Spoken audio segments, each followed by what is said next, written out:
Au nom du Père et du Fils et du Saint-Esprit, ainsi soit-il. Notre Père qui êtes aux cieux, que votre nom soit sanctifié, que votre règne arrive, que votre volonté soit faite sur la terre comme au ciel. Donnez-nous aujourd'hui notre pain de chaque jour. Pardonnez-nous nos offenses, comme nous pardonnons à ceux qui nous ont offensés. Et ne nous laissez pas succomber à la tentation, mais délivrez-nous du mal, ainsi soit-il. Saint Pilice, au nom du Père et du Fils et du Saint-Esprit, ainsi soit-il. Alors, nous entamons la deuxième partie de l'encyclique Pascendi. La première nous a occupé un certain temps, c'était l'analyse des doctrines modernistes. Et dans cette deuxième partie, Saint Pilice étudie les causes du modernisme. Et il en trouve deux, la curiosité et l'orgueil, et puis l'ignorance. Et c'est pour cela que vous êtes ici, pour vaincre l'ignorance. Peut-être aussi par curiosité, mais une curiosité saine. Donc, premier point, la curiosité et l'orgueil. Pour pénétrer mieux encore le modernisme, après l'analyse qui a été faite de ces doctrines, pour trouver plus sûrement à une plaie si profonde les remèdes convenables, il faut rechercher les causes. Ça prend un S, la cause. Les causes qui ont engendré ces doctrines modernistes et les causes qui alimentent cette doctrine. Alors, cette partie de l'encyclique indique donc les raisons d'une telle hérésie qui pourrait paraître impossible chez les clercs catholiques formés et sincères dans leur désir de servir l'Église. Mais il y a les affirmations du pape et les faits de l'histoire pour le certifier.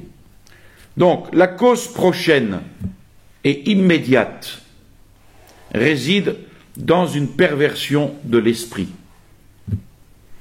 Et les causes éloignées semblent pouvoir se réduire à deux, curiosité et orgueil. Donc c'est clair, cause prochaine et immédiate, perversion de l'esprit, cause éloignée, curiosité et orgueil. La curiosité, à elle seule, si elle n'est sagement réglée, suffit à expliquer toutes les erreurs. Donc la curiosité, elle doit être réglée. Si elle n'est point réglée, eh bien, elle suffit à expliquer toutes les erreurs. Cette curiosité est d'autant plus exacerbée par les moyens actuels d'information et selon les libertés modernes, dont une des premières est la fameuse liberté d'expression. Solzhenitsyn note, ça c'est pas Saint Pilice qui le dit évidemment, Solzhenitsyn note qu'elle a pour corollaire « Tout le monde a le droit de tout savoir ». Et il poursuit « Slogan mensonger pour un siècle de mensonges, car bien au-dessus de ce droit, il y en a un autre perdu aujourd'hui, le droit qu'a l'homme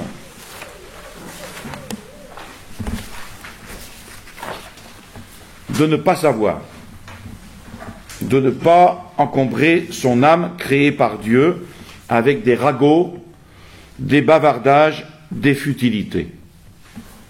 Les gens qui travaillent vraiment et dont la vie est remplie n'ont aucun besoin de ce flot pléthorique d'informations abrutissantes. Il écrit cela dans son œuvre « Le déclin du courage », que je vous conseille fortement. Comment ? Je ne sais pas. Grégoire XVI est de cet avis quand il écrivait dans Singulari Vos, en juillet 1834, « C'est un spectacle lamentable que de voir jusqu'où vont les divagations de l'humaine raison dès qu'on cède à l'esprit de nouveauté, que, contrairement à l'avertissement de l'apôtre, saint Paul, l'on prétend à savoir plus qu'il ne faut savoir, et que, se fiant trop à soi-même, l'on pense pouvoir chercher la vérité hors de l'Église, en qui elle se trouve sans l'ombre la plus légère d'erreur. Mais ce qui a incomparablement plus d'action sur l'âme pour l'aveugler, pour la jeter dans le faux, c'est l'orgueil. L'orgueil est, dans la doctrine des modernistes, il est comme chez lui. De quelque côté qu'il s'y tourne, tout lui fournit un aliment et il s'y étale sous toutes ses faces. Orgueil, par exemple, cette confiance en eux qui les fait s'ériger en règle universelle. Orgueil, cette vaine gloire qui les représente à leurs propres yeux comme les seuls détenteurs de la sagesse, qui leur fait dire, hautains et enflés d'eux-mêmes, nous ne sommes pas comme le reste des hommes. Et qui, afin qu'ils n'aient pas en effet de comparaison avec les autres, les pousse aux plus absurdes nouveautés. Orgueil également, cet esprit d'insoumission qui appelle une conciliation de l'autorité avec la liberté. Et puis orgueil, cette prétention de réformer les autres dans l'oubli d'eux-mêmes, ce manque absolu de respect à l'égard de l'autorité, sans en accepter l'autorité suprême. Donc vous voyez, orgueil, cette confiance en eux, orgueil, cette vaine gloire, orgueil, cet esprit d'insoumission, et orgueil, cette prétention de réformer les autres.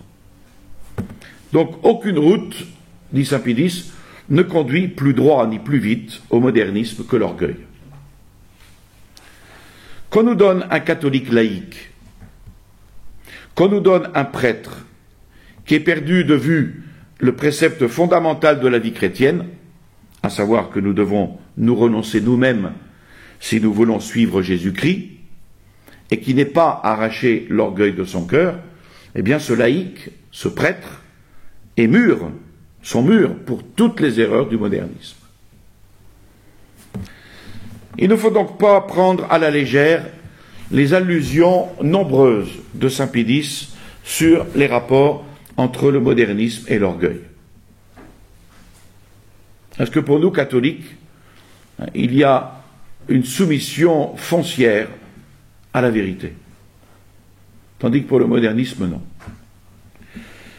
Donc, elles ne font que dire autrement la fameuse antinomie de saint Augustin sur les deux cités, l'une qui vise l'union à Dieu jusqu'au mépris de soi, et l'autre qui vise à la recherche de soi jusqu'au mépris de Dieu.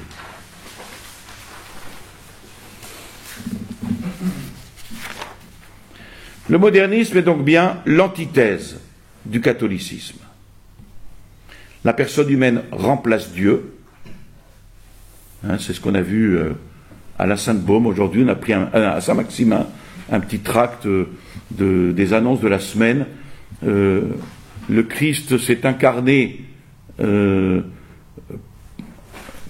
comme homme pour que nous pour que l'homme soit Dieu. Le Christ est fait homme pour que l'homme soit Dieu. Ça, c'est récent, c'est d'aujourd'hui. Donc la personne humaine remplace Dieu. Tout doit tourner autour d'elle, autour de cette personne humaine. Au fond, Dieu n'existe pas, ou il existe dans la personne. Donc saint Pie X demande alors comme premier devoir de traverser ces hommes superbes, de les appliquer à d'infimes et obscures fonctions, de les mettre d'autant plus bas qu'ils cherchent à monter plus haut, et que leur abaissement même leur ôte la faculté de nuire. Mais c'est pas un manque de charité, ça. C'est saint Pie X qui le dit. Qu'est-ce qu'il faut faire avec le premier devoir envers ces modernistes, c'est de traverser ces hommes superbes, de les mettre dans d'obscures fonctions et d'infimes fonctions, de les mettre d'autant plus bas qu'ils cherchent à monter plus haut.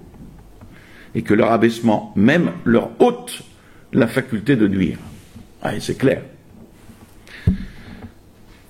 Autre premier devoir, c'est de sonder soigneusement par soi-même ou par les directeurs de séminaires les jeunes clercs, ceux chez qui on aura constaté l'esprit d'orgueil. Il faut les écarter sans pitié du sacerdoce. Il faut en effet user ainsi avec la vigilance et la constance voulue. Voilà, ça c'est pour l'orgueil. Pas besoin d'insister sur ce point. Deuxième point, l'ignorance. Deuxième cause. Des causes morales, puisque l'orgueil est une cause morale, on en vient à la cause intellectuelle, aux causes intellectuelles. La première et la principale qui se présente, c'est l'ignorance. Ignorance de la doctrine catholique. Et ignorance aussi, pour nous, de ces doctrines du modernisme, qu'il faut connaître, pour ne pas tomber dans les pièges. Ces modernistes qui jouent aux docteurs de l'Église, qui portent au nu la philosophie moderne, qui regardent de si haut et d'une manière hautaine la scolastique, n'ont embrassé celle-là, en se laissant prendre à ses apparences fallacieuses, que parce que, ignorant de celle-ci, il leur a manqué l'instrument nécessaire pour percer les confusions, pour dissiper les sophismes. Au contraire, le rédacteur de l'encyclique, Joseph Lemius, ne peut être accusé de telle faiblesse. Joseph Lemius était un fervent disciple de saint Thomas d'Aquin. Il a fait ses études à la Grégorienne de Rome à partir de 1882. Il est oblat de Marie Immaculée, répétiteur de philosophie du Scholastica de la congrégation à Rome, supérieur et procureur général en 1894 et consulteur d'une demi-douzaine de congrégations romaines. Alors, Lemius n'a rien publié à cause des multiples tâches qui l'accablaient. Mais l'esprit en éveil, il va s'attaquer à l'étude de la philosophie des modernistes français, et c'est pour cela que le cardinal Méry Delval va lui confier naturellement, tout naturellement, l'écriture de Pascendi. Donc c'est d'une alliance de la fausse philosophie avec la foi qu'est né, pétri d'erreurs, le système moderniste. Ils apportent zèle, activité à le propager, et avec ardeur, avec opiniâtreté de travail. Et c'est alors un motif de tristesse. Un motif de tristesse de les voir dépenser tant d'ardeur à ruiner l'Église, de dépenser de si belles énergies quand elles lui eussent été si profitables et bien employées. Leurs artifices pour abuser les esprits sont de deux sortes. S'efforcer d'écarter les obstacles qui les traversent, rechercher activement et mettre avec soin activement et patiemment en œuvre tout ce qui les peut servir. Ils sentent bien que trois choses leur barrent la route. La philosophie scolastique, donc de saint Thomas d'Aquin, l'autorité des pères de l'Église et la tradition, et le magistère de l'Église. Donc ça, ils sentent que ces trois choses-là leur barrent la route. Donc, eh bien, ils vont faire une guerre acharnée à ces trois choses. Guerre acharnée à la philosophie de saint Thomas d'Aquin, à la tradition, au magistère de l'Église. Avec l'amour des nouveautés, qu'on a déjà vu dans l'américanisme, c'est pas nouveau, avec l'amour des nouveautés va toujours de pair la haine de la méthode scolastique. Parce que ça sent la poussière, c'est saint Thomas d'Aquin, c'est vieux, ça c'était pour une époque, il faut du nouveau. Et c'est d'ailleurs l'indice le plus sûr que le dégoût de cette méthode. Quand vous lisez un certain dégoût pour cette méthode scolastique, ça sent mauvais, déjà. C'est donc l'indice le plus sûr que le dégoût de cette méthode, pour voir que le goût des doctrines modernistes commence à poindre dans un esprit. Les modernistes et leurs fauteurs devraient se souvenir de la condamnation de Pie IX, une proposition condamnée. Dans le syllabus, la proposition 13, la méthode et les principes qui ont servi aux antiques docteurs scolastiques dans la culture de la théologie ne répondent plus aux exigences de notre temps ni au progrès des sciences. Proposition condamnée. Et chose qu'on entend d'ailleurs souvent. Alors, ils vont s'efforcer, après cette guerre contre la philosophie scolastique, ils vont s'efforcer également de fausser perfidement le caractère de la tradition.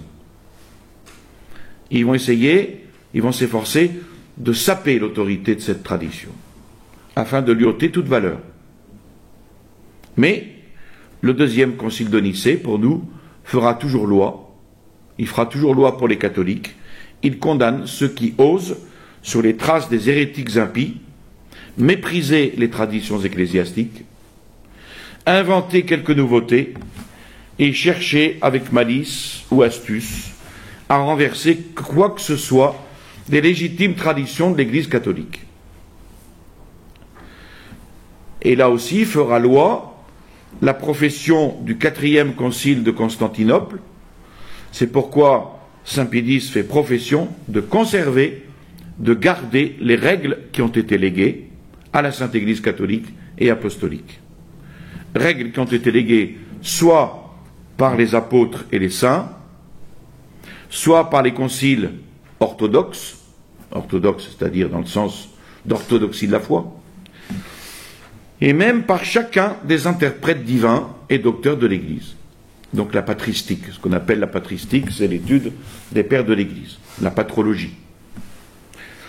Aussi, les papes Pie IV et Pie IX ont ordonné l'insertion dans la profession de foi de la déclaration suivante: j'admets et j'embrasse très fermement les traditions apostoliques et ecclésiastiques et toutes les autres observances et constitutions de l'Église.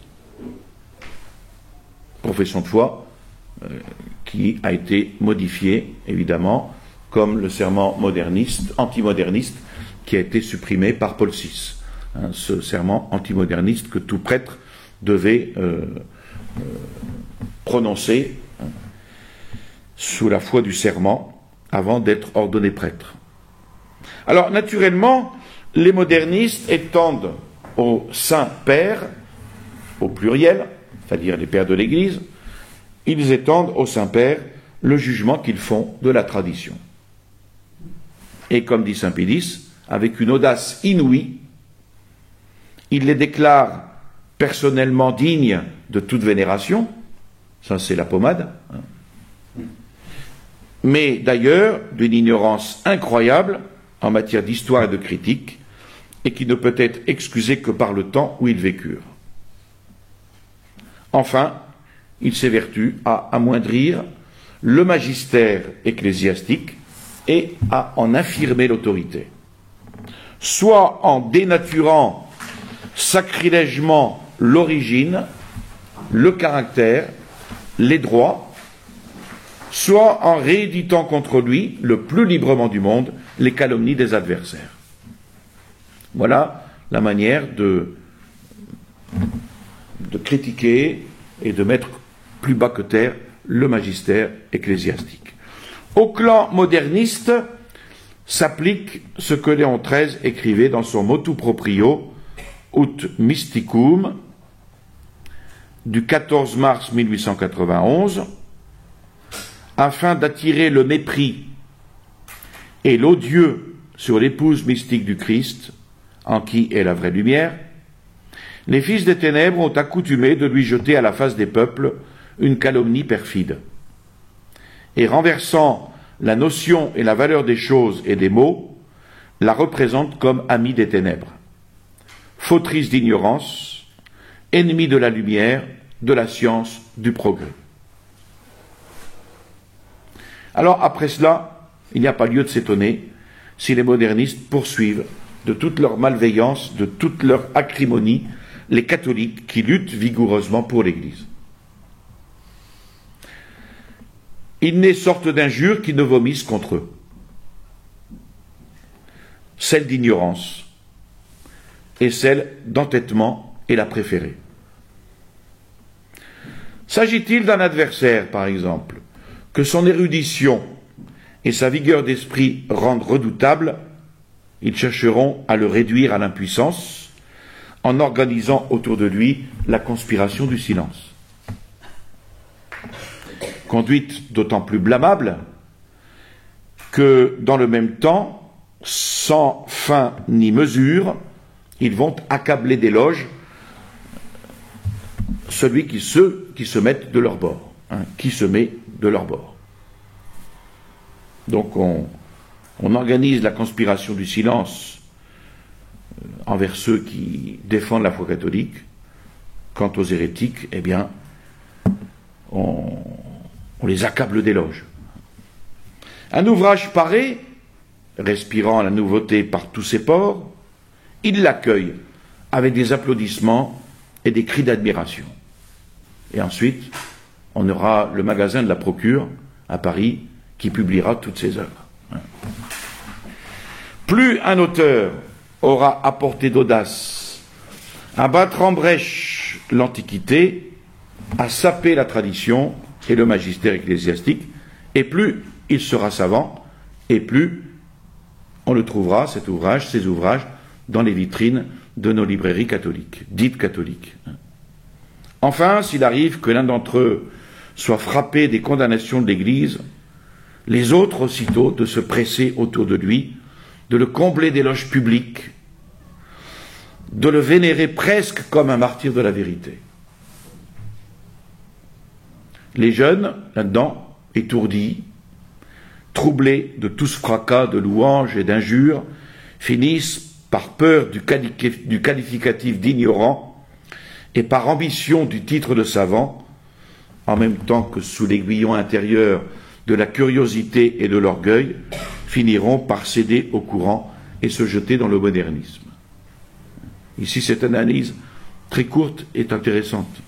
Les jeunes, étourdis, troublés de tout ce fracas de louanges, d'injures, vont finir par peur du qualificatif d'ignorant, et puis par ambition du titre de savant, en même temps que sous l'aiguillon intérieur de l'orgueil et de la curiosité, ils finiront par céder au courant et se jeter dans le modernisme. On a là une description très réaliste du rôle déterminant de ce qu'on appelle l'opinion publique au profit du modernisme. Sans elle, sans cette opinion publique, il serait réduit à quelques groupuscules d'intellectuels repliés sur eux-mêmes, confiés dans leur orgueil. Alors, pour écouler leurs produits, les modernistes emploient toutes sortes d'artifices, mettant tout en œuvre pour se créer de nouveaux partisans, s'emparant des chaires dans les séminaires, universités, les transformant en chaires de pestilence, dit saint Pilice, semant à travers des déguisements leur doctrine, du haut de la chaire sacrée, les professant ouvertement dans les congrès, les faisant pénétrer, les mettant en vogue dans les institutions sociales. Et sous leur propre nom, ou sous des pseudonymes, pour mieux tromper, par la multitude simulée des auteurs, le lecteur imprudent, il publie livres, journaux, revues. En un mot, action, discours, écrit, il n'est rien qu'ils ne mettent en jeu, saisis d'une sorte de frénésie. Ils vont employer tous les moyens. Et le fruit de tout cela, quel est-il? Eh bien, c'est le dévoiement de tant de jeunes gens qui étaient l'espoir de l'Église, c'est l'habitude chez d'autres catholiques de penser, de parler et d'écrire avec plus de liberté qu'il ne convient à des catholiques, traitant de questions bibliques bien souvent qu'ils ignorent, mais ils les traitent d'après les principes modernistes, ou en écrivant l'histoire, en recherchant avec curiosité et publiant au grand jour, sous couleur de dire toute la vérité, et avec une sorte de plaisir mal dissimulé, tout ce qui leur paraît faire tâche dans l'histoire de l'Église. Et ces gens-là vont tout gober.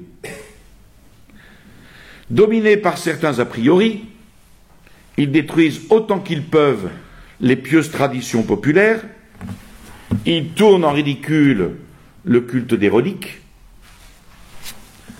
ils sont possédés du vain désir de faire parler d'eux, ce qui n'arriverait pas, ils le comprennent bien, s'ils disaient comme on a toujours dit jusqu'ici. S'ils sont venus peut-être à se persuader qu'en cela ils servent Dieu et l'Église, en réalité, ils offensent, moins peut-être par leurs œuvres mêmes que par l'esprit qui les anime et par le concours qu'ils prêtent aux audaces des modernistes. Voilà cette deuxième partie. Il n'insiste pas plus, parce que ça paraît très très clair. La troisième partie de l'encyclique, ce sont les moyens plus particuliers à employer. Qu'est-ce qu'il faut faire pour combattre le modernisme? Donc, à tant et de si graves erreurs, à leurs envahissements publics et occultes, Léon XIII avait déjà cherché fortement à s'opposer, surtout en matière biblique, par des paroles et des actes. Mais ce ne sont pas des armes qui effraient facilement les modernistes. Parce que, avec des airs affectés de soumission et de respect, ils plièrent les paroles à leurs sentiments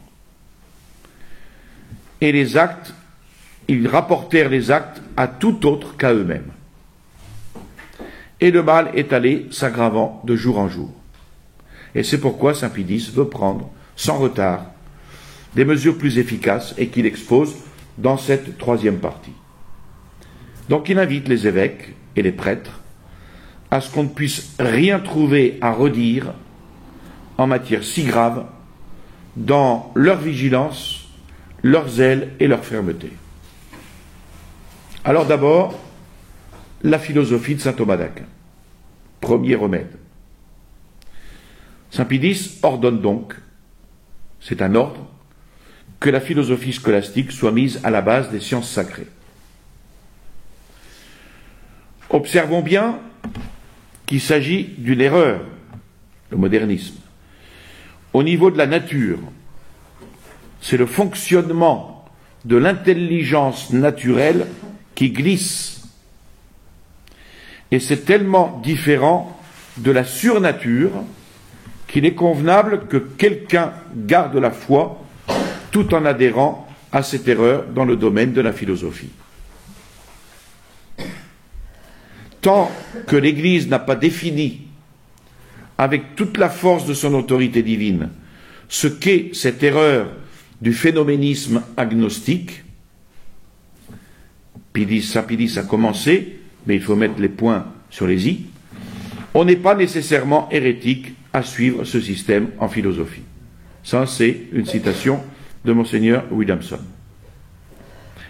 Voilà pourquoi le nouveau code, le code de 1983, en a profité pour tenir compte, ce sont ses propres termes, tenir compte du progrès de la recherche philosophique, sans aucune allusion en cette matière, autre qu'un vague s'appuyer sur son patrimoine toujours valable.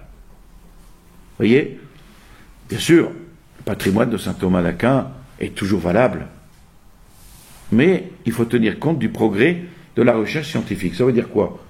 Ça veut dire que la philosophie de saint Thomas d'Aquin, on n'en a pas besoin. Ce qui compte, c'est les progrès de la recherche philosophique moderne. C'est une manière de barrer pour toujours la philosophie scolastique. Au canon suivant, saint Thomas d'Aquin est signalé. Ah, bien sûr, on va le signaler. Il est signalé comme maître principal pour la théologie. Mais qui ne voit que le fondement moderniste étant une erreur en matière de connaissances naturelles, la guérison passe par une cure de désintoxication en matière raisonnable, c'est-à-dire philosophique.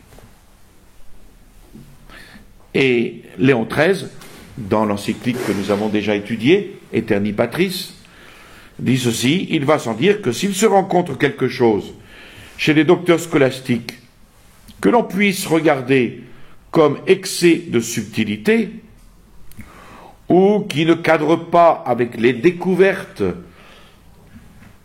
des temps postérieurs, ou qui n'est enfin aucune espèce de probabilité, il est bien loin de notre esprit de vouloir le proposer à l'imitation des générations présentes. Donc quand saint Pidis prescrit la philosophie scolastique, ce qu'il entend surtout par là, et ça c'est capital, c'est la philosophie léguée par le docteur angélique, saint Thomas d'Aquin. Et c'est pour ça qu'il le précisera dans son motu proprio, Doctor Angelicis, du 29 juin 1914, parce que nous avions dit en cet endroit qu'il fallait surtout suivre la philosophie de saint Thomas d'Aquin, sans dire qu'il fallait la suivre uniquement, que plusieurs se sont persuadés qu'ils obéissaient à notre volonté. S'ils prenaient indistinctement, pour s'y tenir, ce que tel autre des docteurs scolastiques a enseigné en philosophie, bien que ce fût en opposition avec les principes de saint Thomas d'Aquin. Mais en cela, ils se sont grandement trompés. Lorsque nous donnions au nôtre saint Thomas pour chef de la philosophie scolastique, il va de soi que nous avions voulu surtout l'entendre de ces principes sur lesquels cette philosophie repose, comme sur ses fondements. Et de préciser que pour ceux qui s'éloignent de saint Thomas d'Aquin, d'un seul pas, surtout en métaphysique, ce ne serait point sans détriment. Donc tout auteur scolastique recommandé par le pape ne l'est que parce qu'il s'accorde avec les principes du docteur angélique. Et donc tout clerc régulier ou séculier doit se conformer à la volonté de saint Pidis avec la promptitude et la diligence requise. Parce qu'évidemment, ils ont profité de ce que certains docteurs scolastiques se sont éloignés des principes et des fondements de saint Thomas d'Aquin pour suivre ces docteurs scolastiques et pour dire, voyez, on suit la doctrine de saint Thomas. Donc saint Pidis déclare que tout ce qui a été édicté à ce sujet par Léon XIII reste pleinement en vigueur, est édicté à nouveau, est confirmé, et il ordonne qu'il soit par tous rigoureusement observé. Alors, il demande que dans les séminaires, où on aurait pu le mettre en oubli, les évêques en imposent et en exigent l'observance. Et il rappelle aux professeurs que, je cite, s'écarter de saint Thomas, surtout dans les questions métaphysiques, ne va pas sans détriment grave. Donc c'est là une mise en garde fondamentale de saint Pidis, qui sera suivie et qui ne sera pas suivie aussi. Elle s'est trouvée vérifiée 50 ans après dans les séminaires et Scholastica. La philosophie contemporaine est devenue aujourd'hui la base des études ecclésiastiques. Le thomisme n'est plus qu'une curiosité historique où, à l'extrême rigueur, est utilisé, mais compris avec les catégories des philosophies nouvelles. Et puis saint Pidis demande que l'on élève solidement l'édifice théologique sur cette base philosophique. Il n'y a pas de théologie sans cette base de philosophie de saint Thomas d'Aquin. Pour faire de la théologie, il faut d'abord faire de la philosophie. Il demande une stimulation à l'étude de la théologie, pour que les clercs en emportent, au sortir du séminaire, une estime profonde, un ardent amour. Et là, il cite In Magnia, lettre apostolique de Léon XIII du 10 décembre 1889. Nul n'ignore que parmi cette grande multitude de sciences et si diverses qui s'offrent à l'esprit avide de vérité, la première place revient de droit à la théologie, tellement que c'était une maxime de l'antique sagesse que le devoir des autres sciences, comme des arts, est de lui être assujettie et soumise à la manière des servantes. Ceux qui ont pris à tâche de faire plus de lumière dans la théologie positive, en y projetant celle de la vraie histoire, tout en étant pleinement respectueux de la tradition des saints-pères et du magistère ecclésiastique, tout en étant mesurés dans leur jugement, tout en se guidant sur les normes catholiques, sont dignes de louange. Évidemment, il faut donner plus d'importance que par le passé à la théologie positive, mais sans le moindre détriment pour la théologie scolastique. On ne peut donc que réprimander ceux qui exaltent de telle façon la théologie positive qu'ils ont tout l'air de dénigrer en même temps la scolastique. Ensuite, pour les études profanes, il faut s'appliquer avec ardeur à l'étude des sciences naturelles, conformément à cette allocution de Léon XIII du 7 mars 1880, les géniales découvertes, et ceci pour qu'on n'accuse pas, comme on accuse sans arrêt l'Église, de s'opposer à la science, les géniales découvertes, les applications hardies et utiles faites de nos jours sur ce terrain des sciences, qui provoquent à juste titre les applaudissements des contemporains, seront aussi à la postérité un sujet d'admiration et de louange. Mais les études sacrées ne doivent pas en souffrir. D'où cet avertissement de Léon XIII. Si l'on recherche avec soin la cause de ces erreurs, on la trouvera surtout en ceci, que plus est accrue l'ardeur pour les sciences naturelles, plus les hautes sciences, les sciences sévères, sont allées déclinant. Il en est qui languissent dans l'oubli, certaines autres sont traitées faiblement et à la légère, et ce qui est indigne, déchus de leur antique splendeur, on les infecte encore de doctrines perverses et d'opinions dont la monstruosité épouvante. Et sur cette loi, saint Pidis ordonne que l'on règle dans les séminaires l'étude des sciences naturelles. Deuxième méthode pour enrayer le modernisme, après l'étude de la philosophie de saint Thomas d'Aquin, deuxième méthode, exclure les modernistes des chaires d'enseignement. Ce sont des prescriptions, ici, que saint Pidis demande d'avoir sous les yeux dans le choix des directeurs, dans le choix des professeurs, pour les séminaires et pour les universités catholiques, qui, d'une manière ou d'une autre, se montre imbu de modernisme, sera exclu, sans merci, de la charge de directeur ou de professeur. L'occupant déjà, il en sera retiré. De même qui favorise le modernisme, soit en vantant les modernistes, soit en excusant leur conduite coupable, soit en critiquant la scolastique, les saints-pères et le magistère de l'Église, soit en refusant l'obéissance à l'autorité ecclésiastique, quel qu'en soit le dépositaire. De même, qui, en histoire, en archéologie, en exégèse biblique, trahit l'amour de la nouveauté, qui néglige les sciences sacrées ou paraît leur préférer les profanes, eh bien tout cela doivent être exclus des chaires d'enseignement. Et dans toute cette question des études, saint Pie affirme que les évêques n'apporteront jamais trop de vigilance et de constance, surtout dans le choix des professeurs, car d'ordinaire, c'est sur le modèle des maîtres que se forment les élèves. Donc saint Pie les incite à agir en tout ceci prudemment, mais fortement.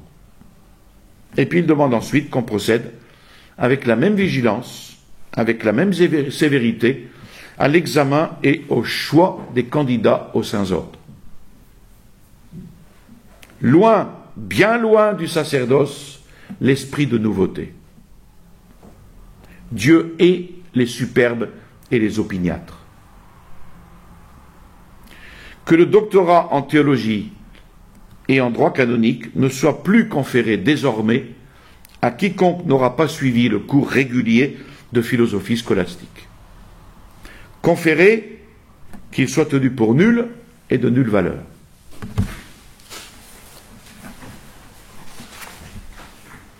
Défense est faite aux clercs et aux prêtres qui ont pris quelque inscription dans une université ou un institut catholique de suivre, pour les matières qui y sont professées, les cours des universités civiles.